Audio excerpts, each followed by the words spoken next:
Good evening everyone. आवाज़ आ रही है आप लोगों को? Divyanshu, sound is clear to you?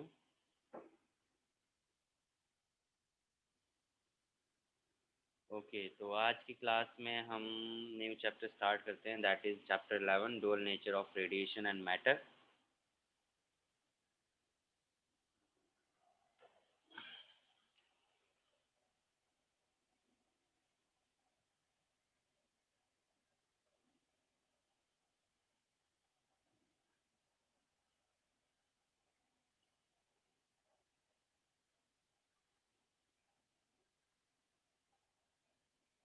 ठीक है, तो डुअल नेचर एंड रेडिएशन, यानी कि रेडिएशन के हम डुअल नेचर के बारे में यहाँ पे पढ़ेंगे। डुअल नेचर का मतलब यहाँ पे है जैसे कि जो वेव है, जो एनर्जी है, वो दो फॉर्म में हमें मिलती है, एक लाइट के फॉर्म में और एक वेव के फॉर्म। तो एक बार हम लाइट के वेव फॉर्म में पढ़ेंगे और एक बार वेव के फॉर्म में पढ़ेंगे और देखेंगे कि कौन कौन सी प्रॉपर्टीज दोनों में हमें मिलती हैं, लाइट और वेव दोनों में मिलती हैं या नहीं मिलती हैं, उस चीज़ को हम यहाँ पे थोड़ा सा समझेंगे। ठीक है, तो सबसे पहली चीज़, क्योंकि हम मटेरियल और मैटर के बारे में पढ़ रहे हैं, तो the first thing we should know about the work function. You know कि हर एक मेटल, हर एक कंडक्टर का अपना एक वैलेंस इलेक्ट्रॉन होता है। अब वैलेंस इलेक्ट्रॉन, आपने इलेक्ट्रॉनिक कॉन्फ़िगरेशन केमिस्ट्री में आप सीख रहे होंगे, वैलेंस इलेक्ट्रॉन आउटरमोस्ट शेल में जो इलेक्ट्रॉन है उसे हम वैलेंस इलेक्ट्रॉन कह रहे हैं। That means free electron. यानी कि अगर आप उसको एक एनर्जी प्रोवाइड करो तो वो उस इलेक्ट्रॉन यानी उस आउटर मोस्ट सेल से बाहर निकल सकते हैं या सब सेल से बाहर निकल सकते हैं। तो हर एक मटेरियल की, हर एक मेटल की, हर एक एलिमेंट की जो एनर्जी है या इलेक्ट्रॉन को उस आउटर मोस्ट सेल से निकालने के लिए जो एनर्जी लगेगी, वो एनर्जी अलग अलग है। कॉपर के लिए अलग हो सकती है, गोल्ड के लिए अलग हो सकती है, आयरन के लिए अलग हो सकती है। तो ये जो मिनिमम अमाउंट ऑफ एनर्जी आप लगा रहे हैं किसी इलेक्ट्रॉन को उसके आउटरमोस्ट शेल से निकालने के लिए, इसको आप क्या कहते हैं? इसको आप कहते हैं वर्क फंक्शन। ठीक है, क्या कहते हैं? Work function. So basically work function क्या है, डेफिनेशन लिखेंगे इसकी। Work function, the minimum amount of energy required by an electron, the minimum amount of energy required by an electron to just escape from the metal surface.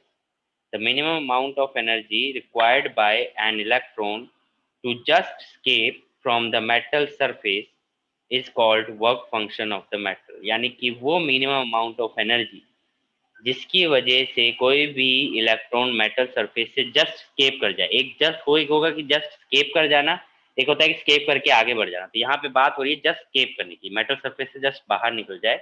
तो electron को metal surface से just बाहर निकालने की जो energy लग रही है, मिनिमम एनर्जी लग रही है, उस मिनिमम एनर्जी को हम क्या कह रहे हैं? वर्क फंक्शन कह रहे हैं। ठीक है, अब वर्क फंक्शन को हम अगर हम बात करें तो इट इज डिनोटेड बाय, बहुत जगह पे आपको डब्ल्यू नोट से मिलेगा, बहुत जगह पे आपको पाई नोट से मिलेगा। दैट इज डिनोशन, यानी कि सिंबल आपका यूज है। मेजर्ड किस में करते हैं हम इसको? ज्यादातर मेजर्ड आप इसको करोगे इलेक्ट्रॉन वोल्ट को। ठीक है, ज्यादातर मेजर किस में करोगे? इलेक्ट्रॉन वोल्ट को। तो जो इलेक्ट्रॉन वोल्ट होता है, इसको जब आप एनर्जी में कैलकुलेट करना है, तो अगर 1 इलेक्ट्रॉन वोल्ट की बात करें तो इसको अगर आप जूल में कन्वर्ट करना चाहते हो, तो जो इलेक्ट्रॉन की वैल्यू है, charge value, that is 1.6 into 10⁻⁻19 coulomb. तो जब इस इलेक्ट्रॉन की वैल्यू में आप वैल्यू पुट कर दोगे तो ये जूल में कन्वर्ट हो जाती है। यानी कि 1 electron volt is equal to 1.6 into 10⁻⁻19 joule. ठीक है, यानी कि अगर आपसे पूछा जाए कि 1 जूल में कितने इलेक्ट्रॉन वोल्ट होते हैं, तो जस्ट ये इधर वैल्यू चली जाएगी। तो 1 joule is equal to 1/1.6 into 10⁻⁻19 electron volt. तो कभी अगर आपको वैल्यू, एनर्जी की वैल्यू, ये बेसिकली क्या है? एनर्जी की यूनिट है। एनर्जी को आप इसमें मेजर करते हैं जूल में, इसी तरीके से आप इलेक्ट्रॉन वोल्ट में भी मेजर कर सकते हैं। ठीक है, जब इलेक्ट्रोस्टैटिक चार्ज की बात हम बात कर रहे हो, तो कहीं अगर आपको इलेक्ट्रॉन वोल्ट में एनर्जी मिलती है तो आप उसको जूल में कन्वर्ट करने के लिए बस आपको 1.6 इंटू 10⁻⁻19 से मल्टीप्लाई करना पड़ेगा और वो वैल्यू जो है वो आपकी जूल में कन्वर्ट हो जाएगी। ठीक है, तो ये आप समझ गए कि वर्क फंक्शन क्या होता है। The minimum energy required to eject from just to eject the electron from the metal surface is known as work function, denoted by W naught or pi naught, measured in electron volt most probably. Now electron emission. अब हमने बात करी कि electron को आप metal surface के आटोमो cell से बाहर निकाल रहे हैं, तो अब ये बाहर निकालने की जो प्रक्रिया है इसको कई तरीके से की जाती है। ये जो फिर प्रोसेस है इसको अलग अलग तरीके से किया जाता है। तो जब अलग अलग तरीके हैं, अलग अलग मेथड, उसके बेस पे एमिशन के नाम रख दिए गए हैं, इलेक्ट्रॉन को जिस तरीके से आप निकाल सकते हो। ठीक है, तो नेक्स्ट टॉपिक जो होगा हमारा वो होगा इलेक्ट्रॉन एमिशन।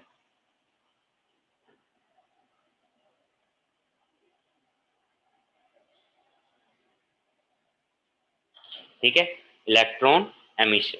अब इलेक्ट्रॉन एमिशन की अगर आप बात कर रहे हो तो the phenomena of emission of electron from a metal surface is called electron emission. The phenomena of emission of electron from a metal surface is called electron emission. यानी कि इलेक्ट्रॉन का मेटल के सरफेस से बाहर निकलने की प्रक्रिया को हम क्या कह रहे हैं, इलेक्ट्रॉन एमिशन कह रहे हैं। अभी कितने तरीके के होते हैं, ये 4 तरीके के होते हैं। 4 तरीके के क्या? पहला थर्मियोनिक एमिशन, ठीक है। तीसरा क्या होता है आपका, फील्ड एमिशन। थर्ड क्या होता है आपका, थर्ड होता है फोटोइलेक्ट्रिक एमिशन। फोर्थ क्या होता है, secondary emission.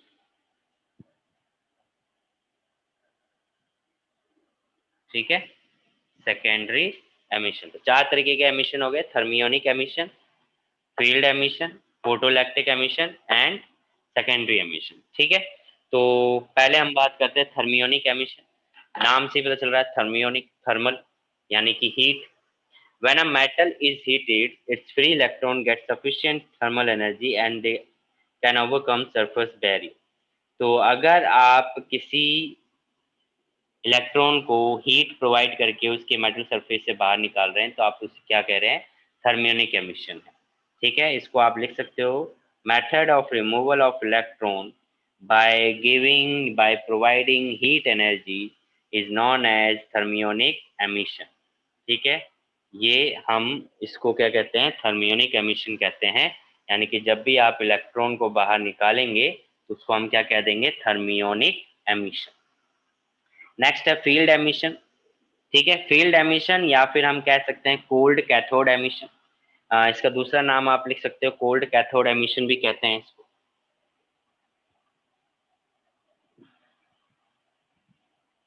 Cold cathode emission,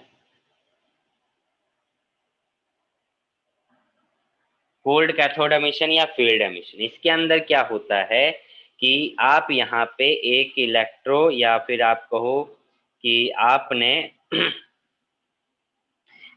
एक मेटल सरफेस को इलेक्ट्रिक फील्ड अप्लाई कर दी। एक मेटल सरफेस में आपने क्या कर दी है, इलेक्ट्रिक फील्ड अप्लाई कर दिया है। यानी कि अब जब भी इलेक्ट्रिक फील्ड अप्लाई करने की बात होगी तो इसका मतलब है कि आप उसको एक पोटेंशियल डिफरेंस या बैटरी से कनेक्ट कर रहे हैं।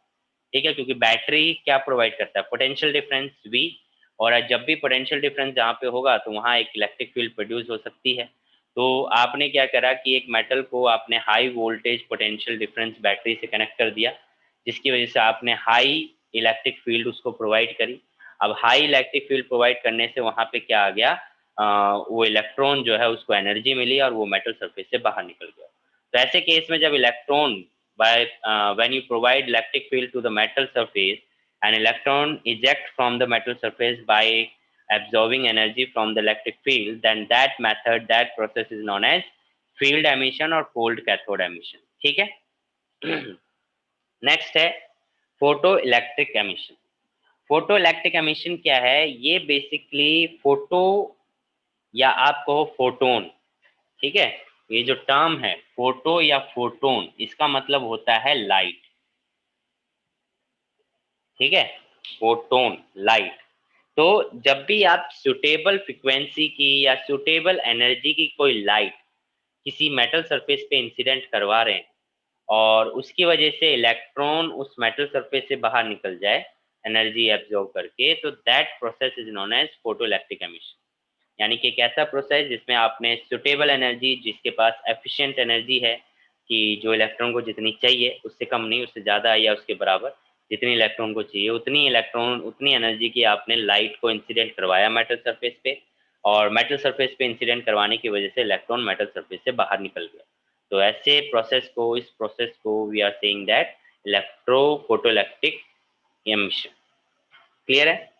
It is the process in which electrons are emitted from a metal surface when electromagnetic radiations of sufficiently high frequency are incident on it. ठीक है, यानी कि it is the process in which electrons are emitted from a metal surface when electromagnetic radiations of sufficiently high frequency are incident on it. Electromagnetic light जो है एक type की electromagnetic radiation ही है। ठीक है, EMW वेव जो हमने पढ़ा है, इलेक्ट्रोमैग्नेटिक वेव जो होती हैं, इलेक्ट्रोमैग्नेटिक लाइट्स जो होती हैं, ठीक है, तो जो चैप्टर 8 में हमने पढ़ा था। फोर्थ है सेकेंडरी एमिशन। सेकेंडरी एमिशन क्या है? ये मतलब आप इसको कुछ प्रोवाइड नहीं कर रहे, आप मेटल में फ्री इलेक्ट्रॉन है, लास्ट वैलेंस सेल्स में फ्री इलेक्ट्रॉन है, वो फ्रीली मूव कर रहे हैं, रैंडमली मूव कर रहे हैं, आपस में कोलाइड कर रहे हैं, फास्ट मूविंग इलेक्ट्रॉन्स हैं, आपस में कोलाइड कर रहे हैं। तो जब ये आपस में कोलाइड कर रहे हैं तो बेसिकली उनमें एक एनर्जी प्रोड्यूस हो रही है, दैट इज फ्रिक्शन फोर्स की वजह से या कोई भी फ्रिक्शन की वजह से वहां पे एक एनर्जी प्रोड्यूस हो जा रही है, जिसको वो एब्जॉर्ब करके बाहर निकल जा रहे हैं, मतलब अपने आप ही बाहर निकल गए। वहां पे आपने एक एमिशन हुआ, एमिशन क्या कहते हैं, फ्रिक्शन हुआ, आप आपस में टकराए, कोलाइड हुआ, एक एनर्जी प्रोड्यूस हुई, उसको एब्जॉर्ब करी और इलेक्ट्रॉन बाहर निकल गया। तो इस तरीके से जब अपने आप इलेक्ट्रॉन मेटल सरफेस से बाहर निकल जाए तो उसको हम बोल देते हैं सेकेंडरी एमिशन। उसको क्या बोल देते हैं? Secondary emission. क्लियर है? तो ये 4 तरीके के मेथड थे जिसमें हम इलेक्ट्रॉन को मेटल सरफेस से बाहर निकाल रहे हैं। थर्मियोनिक एमिशन यानी कि आप थर्मल एनर्जी प्रोवाइड कर रहे हैं जिसकी वजह से इलेक्ट्रॉन बाहर निकल जा रहा है।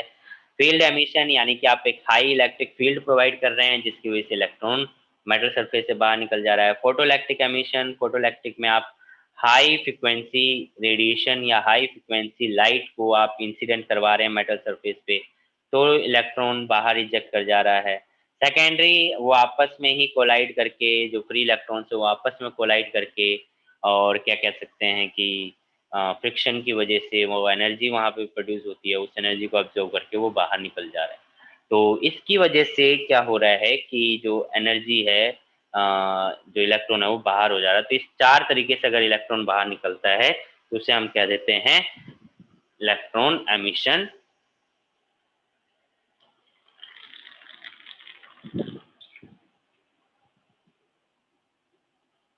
ओके रचित, दिव्यांशु, एनी डाउट? क्लियर है? Yes sir. Okay Rachita, okay. Next जो है दैट इज टॉपिक हमारा फोटोइलेक्ट्रिक इफेक्ट। नेक्स्ट टॉपिक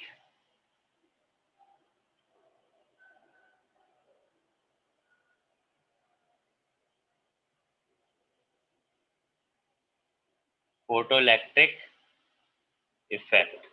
अब फोटोइलेक्ट्रिक इफेक्ट की बात करेंगे यहाँ पे। फोटोइलेक्ट्रिक इफेक्ट क्या होता है? देखो, फोटोइलेक्ट्रिक इफेक्ट एक ऐसा इफेक्ट है जिसमें अभी हमने बात करी कि फोटो मतलब फोटोन, फोटोन मतलब light.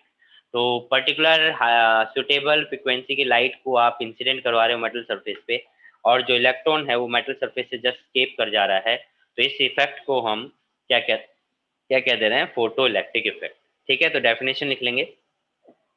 Photoelectric effect: when light of suitable frequency illuminates a metal surface, electrons are emitted.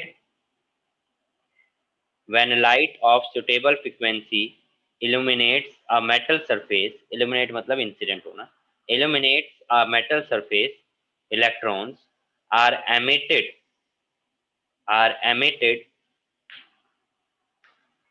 from the metal surface, the phenomena is called photoelectric effect. The phenomena is called photoelectric effect. ठीक है, यानी कि जब भी suitable frequency की light को आप incident करवा रहे हैं मेटल सरफेस पे और इलेक्ट्रॉन बाहर निकल जा रहा है, एमिट कर जा रहा है मेटल सरफेस से, तो इस फिनोमेना को हम क्या बोल दे रहे हैं? Photo electric effect. अब यहाँ पे दो साइंटिस्ट हैं जिनके ऑब्जर्वेशन और एक्सपेरिमेंट के बारे में हमें पढ़ना है। एक साइंटिस्ट हैं आपके हॉलवॉच और एक है लिनार्ड। इन दोनों की ऑब्जर्वेशन, एक्सपेरिमेंटल ऑब्जर्वेशन करनी है और उसके बाद में जो कंक्लूजन इन्होंने निकाला उसके बेस पे हमें फोटो इलेक्ट्रिक इफेक्ट को हम पढ़ेंगे थोड़ा सा। ठीक है, कि इन्होंने क्या कंक्लूजन निकाला है और क्या बेसिस देखी। तो इसमें आप लिख लो हॉलवॉच, या एक मिनट रुकिए, पहले कुछ लाइन लिख लेते हैं। चलिए ये लाइन मैं बाद में लिखवा लूंगा। अच्छा, हमें एक्सपेरिमेंट करना था, तो एक्सपेरिमेंट पहले हर्ट्स ऑब्जर्वेशन पढ़ेंगे, फिर हॉलवॉच और लिनार्ड्स ऑब्जर्वेशन को करेंगे। तो उससे पहले कुछ लाइनें आप लिख लो, स्टार पॉइंट डाल के लिख लो या कुछ भी ऐसे पॉइंट डाल के लिखो। पहला लिखो कि according to quantum theory of light, according to quantum theory of light, according to quantum theory of light,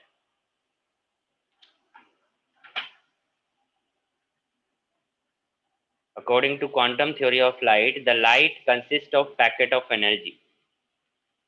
The light consists of packet of energy which travel in straight line, which travel in straight line in the speed of light. According to quantum theory of light, the light consists of packet of energy which travel in straight line in the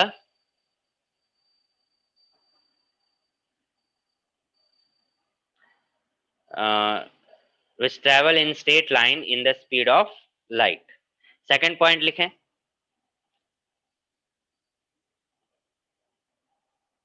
यानी कि quantum theory के according क्या है कि जो light है वो एक तरीके से पैकेट ऑफ एनर्जीज हैं, यानी कि हर लाइट में कुछ पैकेट्स हैं एनर्जीज के, और हर एक पैकेट जो है वो उसमें कुछ ना कुछ लाइट एनर्जी होती है। ठीक है, यानी कि जो लाइट है वो पैकेट के फॉर्म में चलता है, किसके according? According to quantum theory of light. Quantum मतलब लाइट की थ्योरी जो है स्ट्रेट, और ये एक स्ट्रेट लाइन में चलती है और स्पीड ऑफ लाइट से चलती है। ठीक है, दूसरा बात, each packet of energy is called photon और quantum of light. Next line में लिखेंगे, each packet of energy is called photon, each packet of energy is called photon और quantum of light. Each packet of energy is called photon और quantum of light, यानी कि हर एक packet में जो एनर्जी होगा वो एनर्जी जो होगा वो किसके बराबर होगा? एच न्यू के बराबर। जो होगा वो किसके बराबर होगा? एच न्यू के बराबर, जहां पे एच क्या है? प्लैंक्स कांस्टेंट,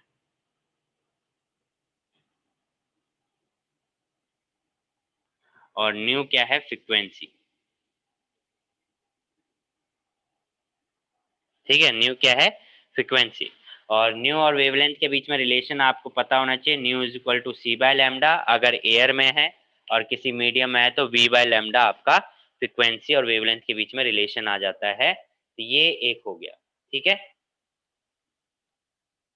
यहां तक बात क्लियर है? Yes, sir.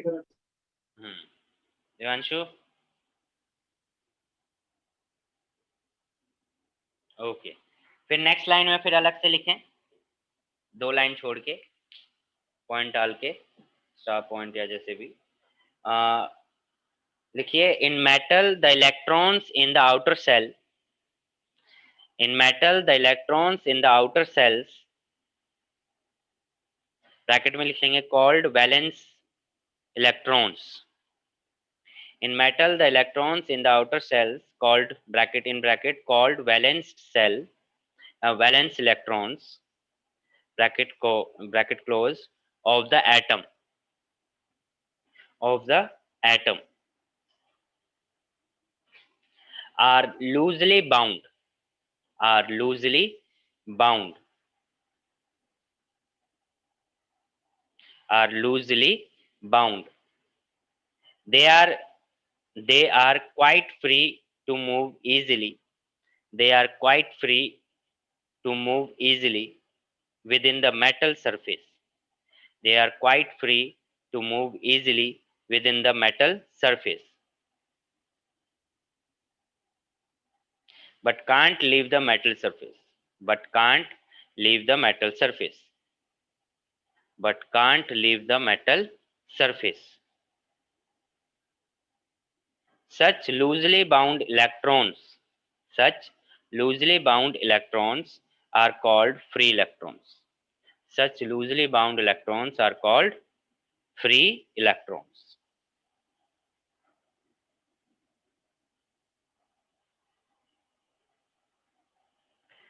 ठीक है, फिर हमने ये चीज मेरे को स्टार्टिंग में लिखवानी थी बट अभी लिखवा रहा हूँ। और फिर हमने वर्क फंक्शन पढ़ा कि किसी भी मेटल सरफेस से इलेक्ट्रॉन को निकालने के लिए जितनी मिनिमम एनर्जी चाहिए that is work function. Type of emission हम पढ़ चुके हैं।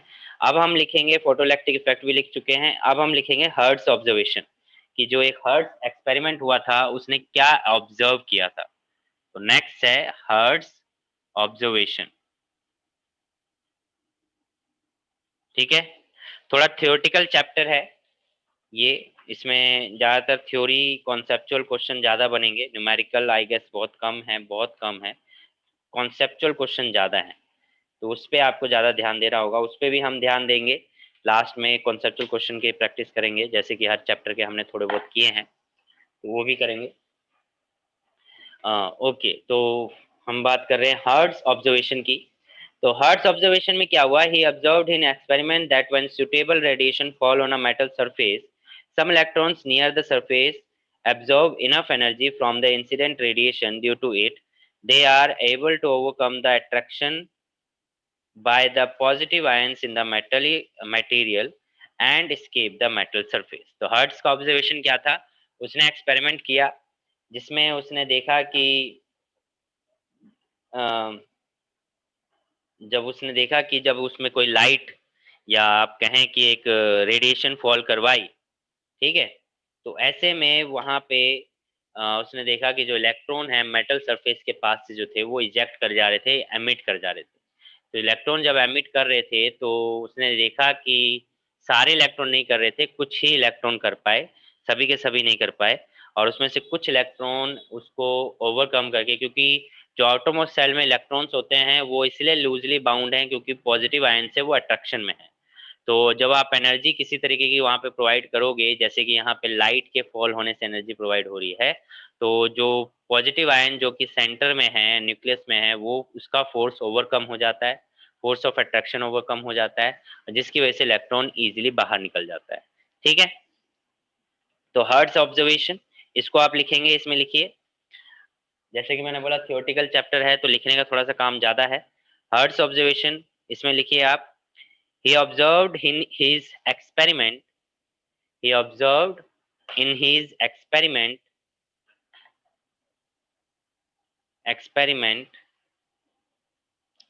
that when suitable radiation when when suitable radiation fall on a metal surface,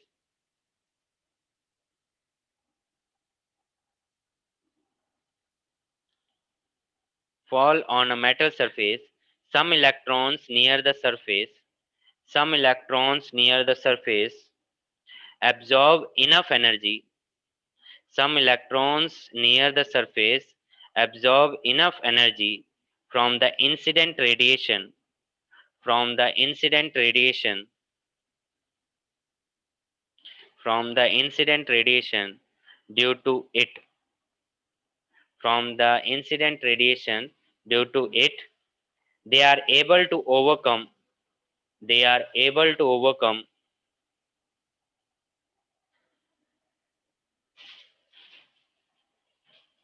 the attraction by the positive ions. They are able to overcome the attraction by the positive ions in the material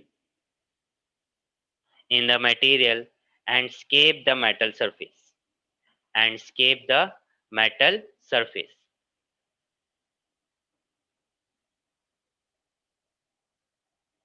and escape the metal surface. Clear है ये बात? Done? रचित, Divyanshu? Sir ये second point था ना जो आपने बोला? क्या बोला?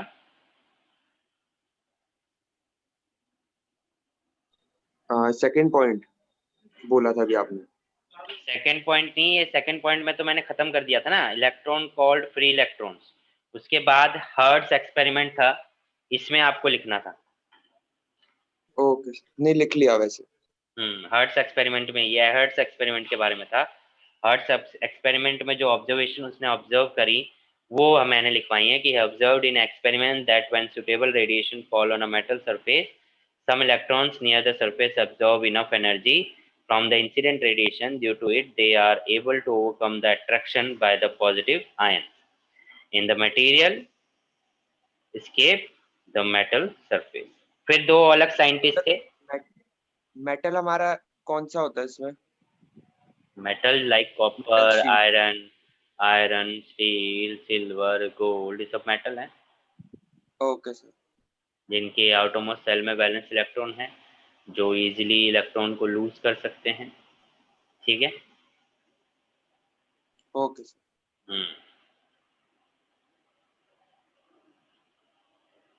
ज़्यादातर जो मेटल की बात होती है, मोस्ट एक्टिव मेटल जो हैं वो 1 और 2 ग्रुप के होते हैं। ठीक है, बाकी 3 से 4 इतने ज़्यादा एक्टिव नहीं होते, ज़्यादातर 1 और 2 के एक्टिव होते हैं। ठीक है। हम्म तो हॉलवॉट्स एंड लेनार्ड्स ऑब्जर्वेशन, अब ये दो अलग साइंटिस्ट हैं, इनके एक्सपेरिमेंट को देखेंगे ये क्या बोल रहे थे, तो इन्होंने क्या एक्सपेरिमेंट किया और क्या ऑब्जर्वेशन दोनों ने निकाला उसको हम देखेंगे। हालांकि सिलेबस में है या नहीं ये मुझे पता नहीं है, बट जान लोगे तो अच्छा है, थोड़ा सा कॉन्सेप्ट क्लियर हो जाएगा, तो अच्छा ही होगा कि आप इसे लिख लें और समझ लें। ठीक है। तो नेक्स्ट है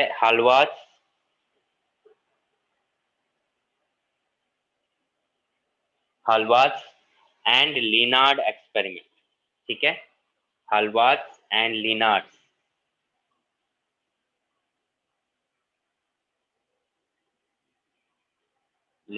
experiment.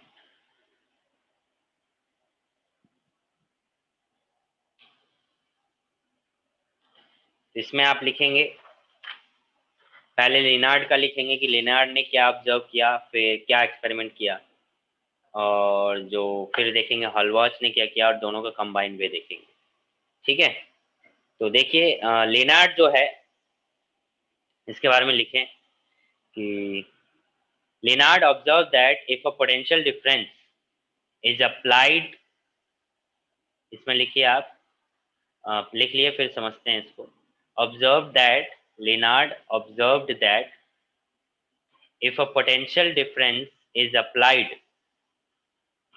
Linnard observed that if a potential difference is applied across the metal plates,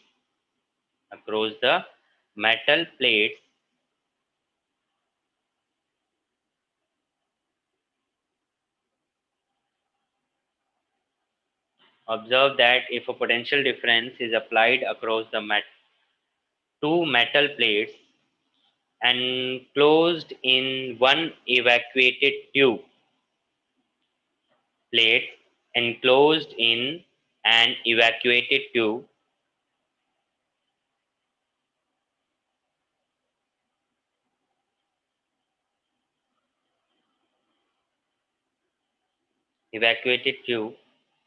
no current flow, no current flows in the circuit, no current flows in the circuit.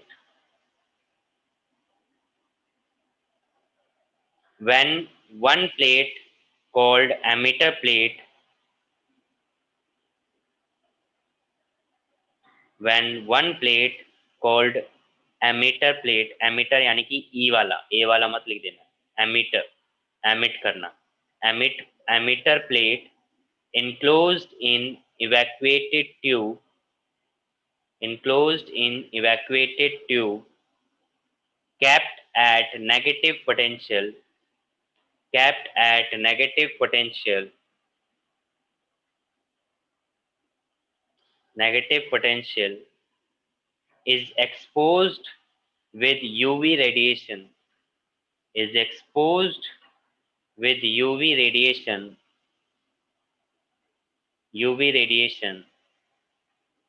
current begins to flow, current begins to flow towards the collector.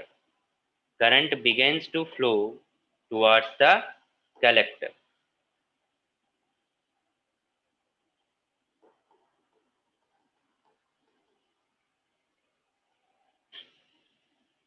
This light falling on the surface, this light falling on the surface of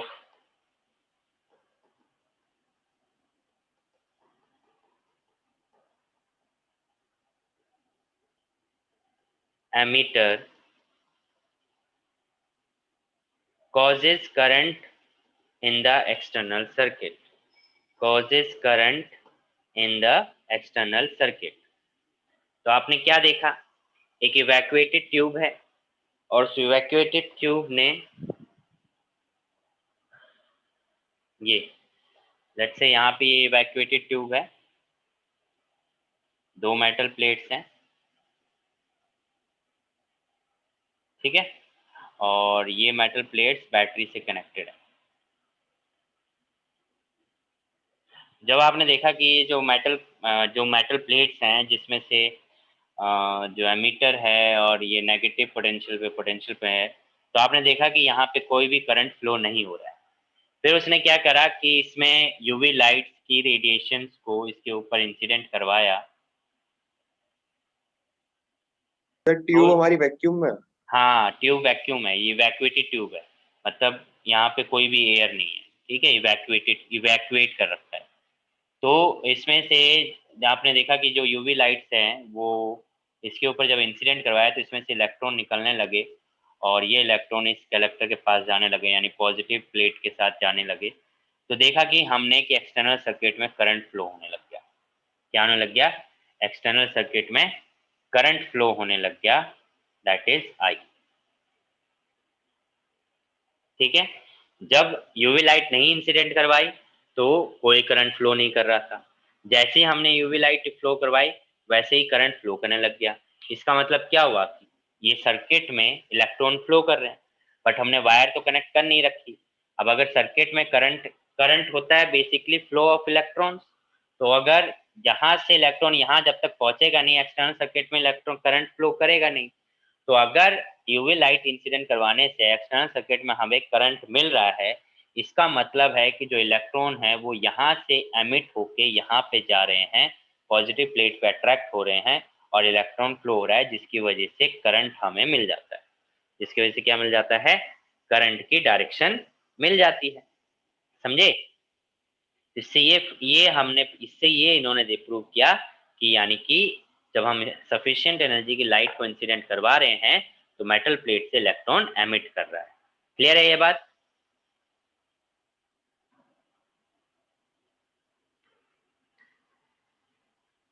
रचित, Divyanshu, is it clear? Yes sir. Okay, next line, एक line छोड़ के लिखेंगे। ये था Lenard का observation, ठीक है। तो नेक्स्ट हम देखते हैं इन 1888, in 1888 हलवाच connected a negative charged zinc plate, ठीक है। In 1888 हलवाच connected a negative charged zinc plate to an electroscope, to an electroscope।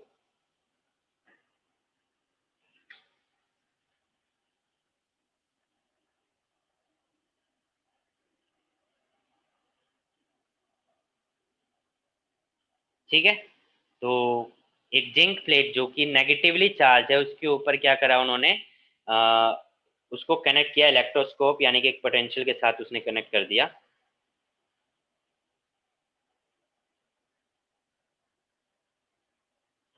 तो connected zinc plate to an electroscope and observed that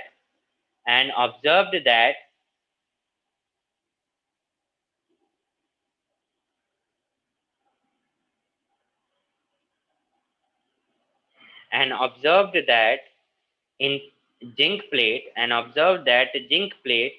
lost its charge and observed that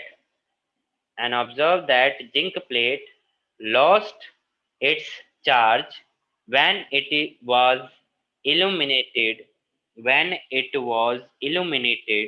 by UV rays by UV rays. He also observed that he also observed that uncharged zinc plate become positively charged uncharged zinc plate become positively charged when it was continuously exposed by UV rays when it was continuously exposed by UV rays. ठीक है, तो क्या समझे यहाँ पे basically इसका diagram अगर मैं समझाना चाहूँ तो ये हो गई जिंक प्लेट जो कि नेगेटिवली चार्ज है और इसको कनेक्ट किया है एक इलेक्ट्रोस्कोप के साथ। किसके साथ कनेक्ट किया है? इलेक्ट्रोस्कोप के साथ। एक अर्लियर इंस्ट्रूमेंट है बेसिकली। इसका काम होता है कि जो इलेक्ट्रॉन या चार्जेस में जो चेंजेस आ रहे हैं उसको डिटेक्ट करना, ठीक है, किसी मटेरियल के ऊपर, तो उसको ये डिटेक्ट करता है। तो इलेक्ट्रोस्कोप इन्होंने क्या देखा कि जो नेगेटिवली चार्ज जिंक प्लेट है, जब इसने इसके ऊपर यूवी रेज को इंसिडेंट करवाया तो इन्होंने देखा कि जो जिंक प्लेट के ऊपर नेगेटिव चार्ज था वो जीरो हो गया। नेगेटिव चार्ज जीरो हो गया। अब किसी प्लेट के ऊपर किसी मटेरियल के ऊपर नेगेटिव चार्ज जीरो होने का मतलब क्या है कि उसमें से नेगेटिव चार्ज निकल गए हैं, ठीक है, नंबर ऑफ प्रोटॉन और नंबर ऑफ इलेक्ट्रॉन इक्वल हो गया, तो इसलिए उसके ऊपर चार्ज क्या हो गया? जीरो हो गया, ठीक है।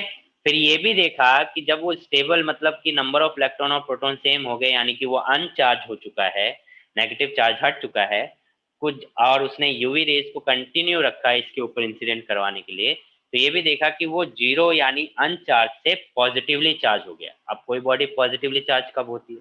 जब उसमें से इलेक्ट्रॉन निकल जाता है, तो यानी कि और इलेक्ट्रॉन इसमें से निकलने लग गए आउटरमोस्ट सेल।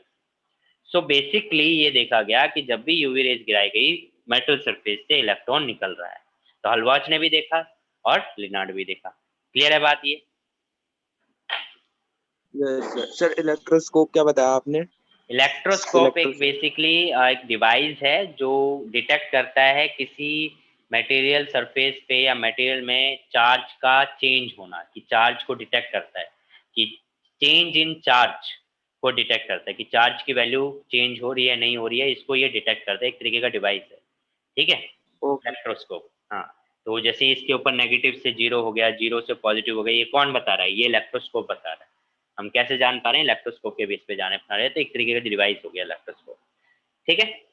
तो तो ये था अल्वाज का एक्सपेरिमेंट और लेनार्ड का एक्सपेरिमेंट। लेनार्ड का एक्सपेरिमेंट क्या हुआ कि लेनार्ड का एक्सपेरिमेंट हो गया बेसिकली क्या कि आप कह सकते हो कि एक इवैक्यूएटेड ट्यूब था।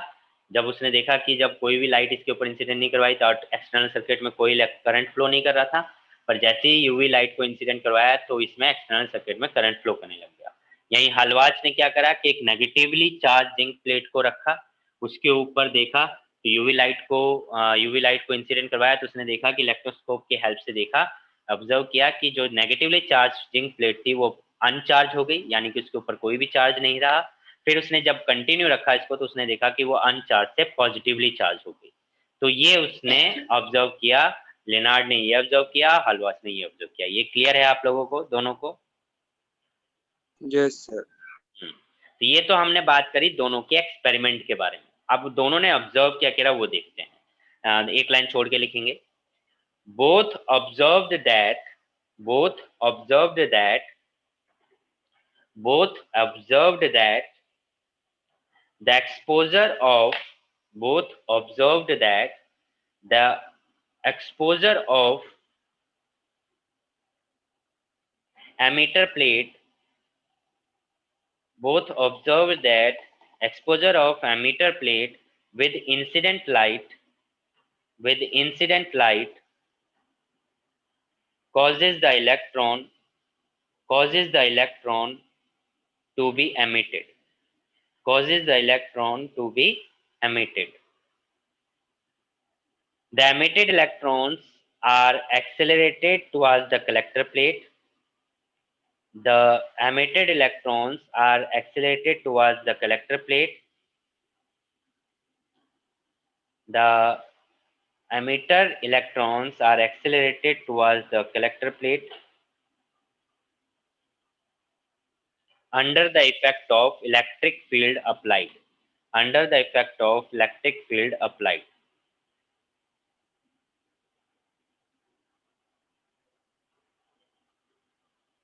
Halbach and Lenard also observed that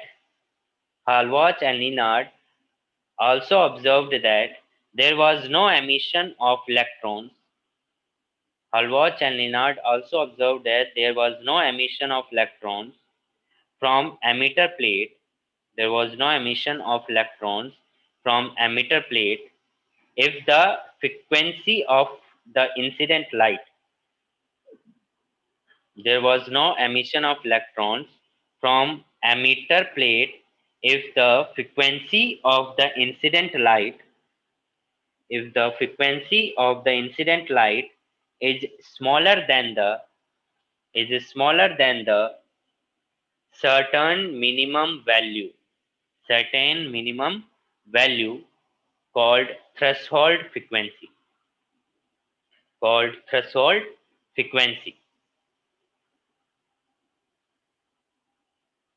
Certain minimum value called threshold frequency. तो थ्रेशोल्ड फ्रीक्वेंसी क्या होगी? जिस तरीके से वर्क फंक्शन हो गया, minimum energy required to eject the electron from the metal surface is known work function, उसी तरीके से थ्रेशोल्ड फ्रीक्वेंसी क्या होगी? Minimum frequency of light required to eject from electron from the metal surface. तो minimum frequency जो light की जरूरी है.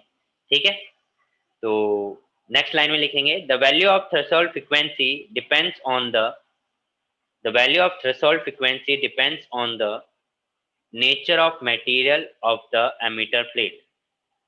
The value of threshold frequency depends on the nature of material of the emitter plate.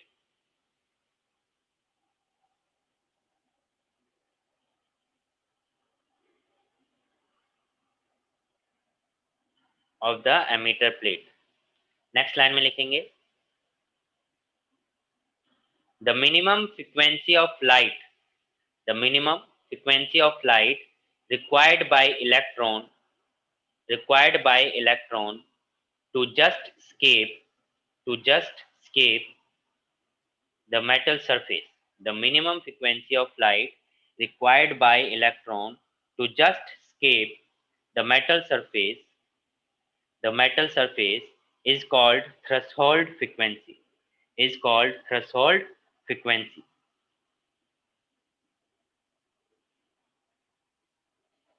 यहां तक बात clear है? किसी को डाउट?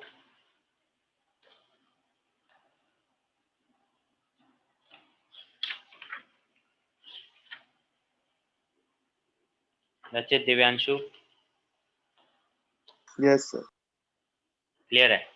ओके, तो आज के लिए इतना ही करते हैं. इसके आगे हम नेक्स्ट क्लास में कंटिन्यू करेंगे. एज आई सेड कि ये चैप्टर थोड़ा थियोरेटिकल है, तो you have to focus on theoretically on this chapter. Theoretical concept questions यहाँ पे ज़्यादा बनते हैं. छोटे छोटे चैप्टर्स हैं, ड्यूअल नेचर, एटम, न्यूक्लियाई, ये छोटे छोटे चैप्टर हैं. फिर आपका सेमीकंडक्टर थोड़ा बड़ा चैप्टर आएगा, तो इन पे आपको थियोरेटिकली थोड़ा ज़्यादा ध्यान देने की जरूरत है. ठीक है, न्यूमेरिकली जो ज़्यादा चैप्टर्स थे न्यूमेरिकल के, वो ज़्यादातर पीछे निकल चुके हैं. अब ज़्यादातर थियोरेटिकल क्वेश्चंस ज़्यादा है. ठीक है, तो आई थिंक नो डाउट्स हैं. तो नेक्स्ट क्लास में मिलते हैं. Okay sir. चलो, good evening sir. Good evening.